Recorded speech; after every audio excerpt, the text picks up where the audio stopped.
السلام علیکم ورحمۃ اللہ وبرکاتہ۔ نزول قرآن، نزول کا معنی اور نزول قرآن کے مختلف مراحل وہ آپ کے سامنے رکھنا چاہتا ہوں، کیونکہ نزول کا جو معنی ہے، ایک معنی نزول کا جگہ پکڑنا ہے، جیسے کہ اللہ رب العزت نے حضرت نوح علیہ السلام کی دعا کا ذکر کرتے ہوئے فرمایا وَقُلْ رَبِّ أَنزِلْنِي مُنزَلًا مُبَارَكًا وَأَنْتَ خَيْرُ الْمُنزِلِينَ، سورۃ المؤمنون آیت نمبر 29 ہے۔ اور کہنا میرے رب مجھے برکت والی جگہ اتارنا اور تو سب سے بہتر اتارنے والا ہے۔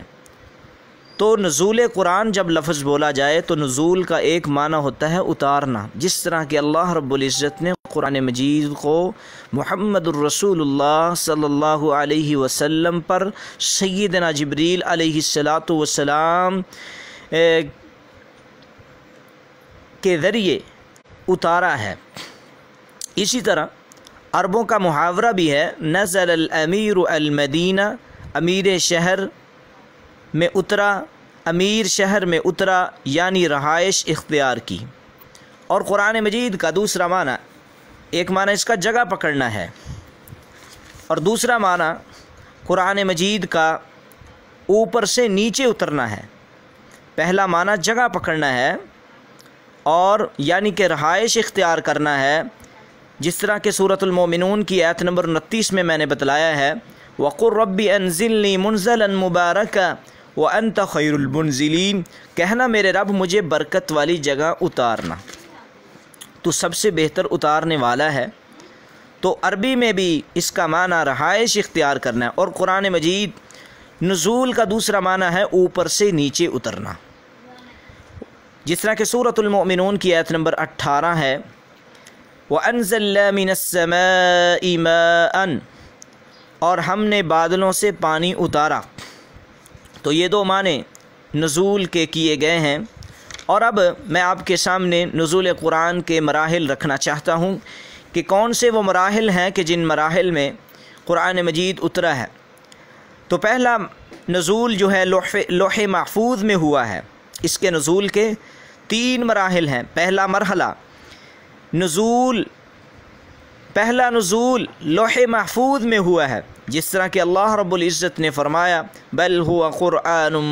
مجید فی لوح محفوظ، بلکہ وہ تو قرآن مجید ہے جو لوح محفوظ میں ہے۔ سورۃ البروج کی آیت نمبر 21 اور 22 ہے۔ اور دوسرا نزول جو ہے لوح محفوظ سے بیت العزت یعنی بیت المعمور میں ہوا ہے، جس طرح کہ سورۃ الدخان کی آیت نمبر 3 میں اللہ رب العزت نے فرمایا اِنَّا فِي لیلۃ مبارکہ، ہم نے اسے قرآن کو ایک خیر و برکت والی رات میں نازل کیا ہے۔ اور سورۃ القدر کی پہلی آیت میں فرمایا اِنَّا أَنزَلْنَاهُ فِي لیلۃ القدر، ہم نے اس قرآن کو لیلۃ القدر میں نازل کیا ہے۔ اور اسی کے بابت ہی اللہ رب العزت نے سورۃ البقرہ کی آیت نمبر 158 میں فرمایا شہر رمضان الذی انزل فیہ القرآن۔ تو قرآن مجید سب سے پہلے لوح محفوظ میں، لوح محفوظ کے بعد بیت العزت بیت المعمور میں، اور تیسرا نزول بیت العزت سے قلب رسول صلی اللہ علیہ وآلہ وسلم پر حسب ضرورت نازل ہوا ہے، جس کا تذکرہ بھی اللہ رب العزت نے سورۃ بنی اسرائیل کی آیت نمبر 106 میں کیا ہے وَقُرْآنًا فَرَقْنَاهُ لِتَقْرَأَهُ عَلَى النَّاسِ عَلَى مُكْثٍ وَنَزَّلْنَاهُ تَنزِيلًا، اور قرآن کریم کو ہم نے متفرق طور پر اس لیے اتارا تاکہ آپ اسے لوگوں کے سامنے ٹھہر ٹھہر کر تلاوت کریں، اور ہم نے اس کو تھوڑا تھوڑا کر کے نازل کیا ہے۔ جب لوح محفوظ میں اترا ہے تو مکمل طور پر کتابی شکل میں، اور اسی طرح بیت العزت میں بھی، اور جب رسول اللہ صلی اللہ علیہ وسلم پہ اترا ہے تو قرآن مجید 22 سال 9 ماہ اور 9 دن میں مکمل ہوا ہے۔ اگر کسروں کو ختم کیا جائے تو 23 سالہ زندگی میں رسول اللہ صلی اللہ علیہ وسلم پر قرآن مجید کی تکمیل ہوئی ہے۔ اور اسی طرح قرآن مجید میں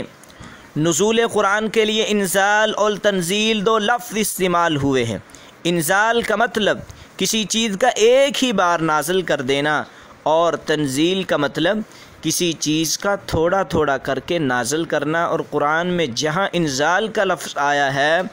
اس سے مراد لوح محفوظ سے بیت العزت میں نزول ہے، اور جہاں تنزیل کا لفظ ہے وہاں بیت العزت سے رسول اللہ صلی اللہ علیہ وسلم پر نزول مراد ہے۔ تو یہ بڑی اہم بات تھی جو آپ کے سامنے میں نے رکھ دی ہے کہ قرآن مجید کو اللہ رب العزت نے 3 مراحل میں نازل کیا ہے۔ تو دورہ تفسیر القرآن سے یہ متعلق بات تھی، تاکہ بعض لوگوں کے ذہن میں یہ سوال نہ ہو کہ اللہ ایک طرف تو یہ بات فرما رہے ہیں، جس طرح کے بعد منکرین قرآن یہ اعتراض کر دیتے ہیں کہ اللہ نے ایک جگہ پہ تو یہ فرمایا شہر رمضان الذی انزل فیہ القرآن، ہم نے قرآن مجید کو رمضان المبارک میں نازل کیا ہے، انا انزلناہ فی لیلۃ مبارکہ، اور بابرکت رات میں نازل کیا ہے، انا انزلناہ فی لیلۃ القدر، لیلۃ القدر کی رات میں نازل کیا ہے۔ اور دوسری طرف آپ کہتے ہیں قرآن مجید 23 سالہ دور میں نازل ہوا ہے، تو اس کا جواب یہ ہے کہ قرآن مجید کے نزول کے 3 مراحل ہیں، اور وہ آپ کے سامنے میں نے رکھ دیے ہیں۔